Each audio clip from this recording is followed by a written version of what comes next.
केरु चवे थो नवाज़ शरीफ़ सही कोन्हे, केरु चवे थो शहबाज शरीफ़ सही कोन्हे, केरु चवे थो इमरान ख़ान सही कोन्हे, केरु चवे थो आसिफ ज़रदारी सही कोन्हे। पर मुंहिंजे ख़्याल में इहे सभु सही आहिनि, ग़लति आवाम आहे।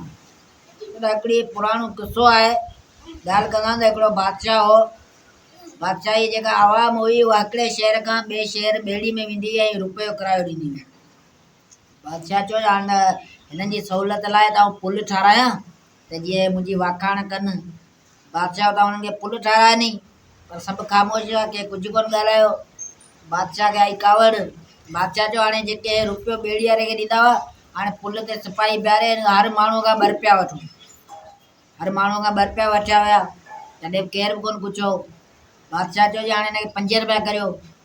हर माण्हू खां 5 रुपया वरिता विया, तॾहिं बि केरु कोन पुछियो। बादशाह वरी 10 रुपया करे छॾिया।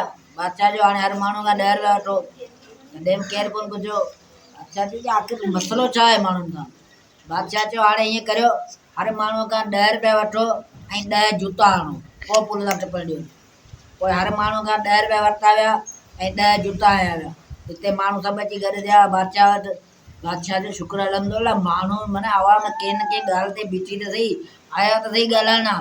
बादशाह जो ॿुधायो छा था चयो? त माण्हुनि चयो साईं तव्हां 10 रुपया वठो था उहे बि सही आहिनि, जेको जूतो हणो था उहो बि सही आहे, पर जूतो हणण लाइ असांखे लाइन में बीहारियो थो वञे, हुन में इलाही देरि थियो वञे। महिरबानी करे जूते हणण लाइ 8-10 माण्हू रखी छॾियो त असीं जीअं जल्दी वांदा थी वञूं।